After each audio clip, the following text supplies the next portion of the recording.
Hai sahabat L, Anda di Elenio. Brunei Darussalam merupakan salah satu negara yang berada di kawasan Asia Tenggara, tepatnya berada di utara Pulau Kalimantan. Negara yang bergantung pada hasil minyak bumi dan gas alam ini merupakan satu-satunya negara di Asia Tenggara yang dipimpin oleh sebuah kesultanan, yaitu Kesultanan Brunei Darussalam. Catatan paling tua tentang Brunei berasal dari abad ke-6, di mana catatan pedagang Cina menyebutkan sebuah kawasan bernama Puni di Brunei sekarang.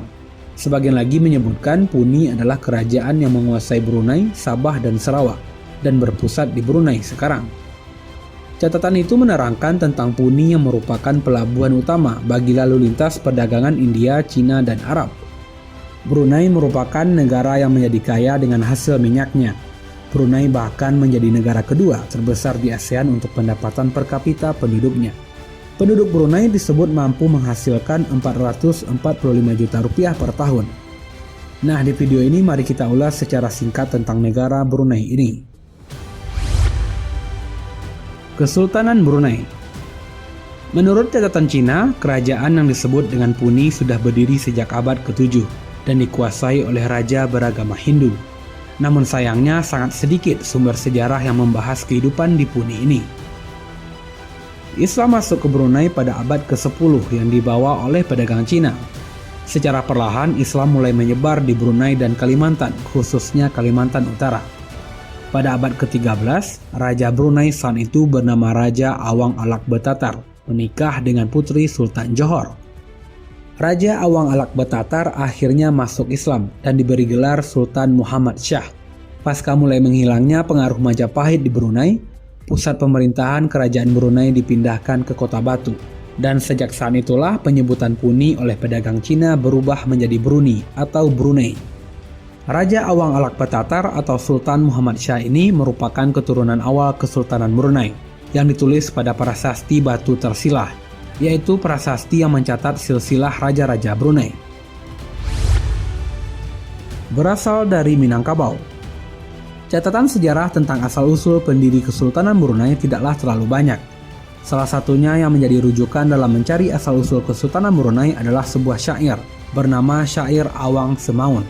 Dalam syair Awang Semaun disebutkan bahwa rombongan suku Sakai yang dipimpin oleh Patih Berbai mendatangi Sungai Brunei dan membuka pemukiman baru yang disebut dengan Barunah, nama yang kemudian menjadi cikal bakal nama Brunei. Dari sejarah suku Sakai inilah ditarik kesimpulan bahwa pendiri kesultanan berasal dari Minangkabau. Kelompok suku Sakai yang dipimpin oleh Patih Berbai menyandarkan perahu mereka di tepian Sungai Brunei dan mendirikan negeri baru di sana. Kelompok suku Sakai merupakan suku dari Minangkabau yang bermigrasi dari daratan Minang ke daratan Riau.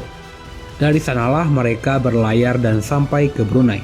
Hal tersebut juga didukung dengan nama Patih yang merujuk pada Patih atau Perpatih yang merupakan gelar bangsawan di tanah Minang. Dalam prasasti Batu Tersilah yang menuliskan nama-nama Raja Brunei juga menyebutkan bahwa keturunan Kesultanan Brunei mengambil pesaka nobat dan genta alamat dari Kesultanan Johor yang merupakan asal-usul istri Sultan Muhammad Shah atau Raja Awang Alak Betatar, serta pesaka nobat dan genta alamat dari Minangkabau, yaitu dari Nagari Andalas yang diyakini sebagai asal Raja Awang Alak Betatar. Di Brunei juga ada nama gelar bangsawan Awang Awang Damit yang diberikan untuk keturunan Datu Godam, seorang bangsawan Minang yang bernama asli Raja Umar. Beliau datang ke Brunei pada abad ke-15 dan menjadi pembesar di Kesultanan Brunei. Tidak mau bergabung dengan Malaysia. Brunei merupakan satu-satunya kesultanan Melayu yang menolak bergabung dengan Federasi Malaysia. Brunei pada akhirnya memilih berdiri sebagai negara sendiri. Beberapa sumber menyebutkan bahwa alasan Brunei menolak bergabung dengan Federasi Malaysia adalah karena tidak ingin hasil minyak mereka dibagi untuk negara bagian lain. Sejarawan Australia bernama Greg Polgren dalam bukunya menjelaskan bahwa Brunei tidak bergabung dengan Malaysia lebih karena keinginan kolonial Inggris. Polgren menyebutkan bahwa dalam hubungan kolonial Brunei terdapat desakan agar Brunei tidak bergabung dengan Malaysia, agar hasil kekayaan sumber minyak Brunei tidak dibagi dengan kerajaan lain di bawah Federasi Malaysia. Tujuannya agar Inggris tetap mendapatkan keuntungan minyak dari Brunei untuk menutupi kerugian mereka di Perang Dunia II. Brunei sendiri baru terbebas dari status wilayah ekspektoriat Inggris pada tahun 1984 dan merdeka sebagai negara sendiri di tahun tersebut. Namun dari sisi sejarah, penolakan Brunei bergabung dengan Malaysia adalah karena adanya perbedaan sejarah, budaya, ekonomi hingga politik antara masyarakat Kalimantan Utara dengan Semenanjung Malaya. Juga dikarenakan banyak tokoh di Kalimantan Utara tidak ingin berada di bawah dominasi politik orang-orang dari Semenanjung Malaya.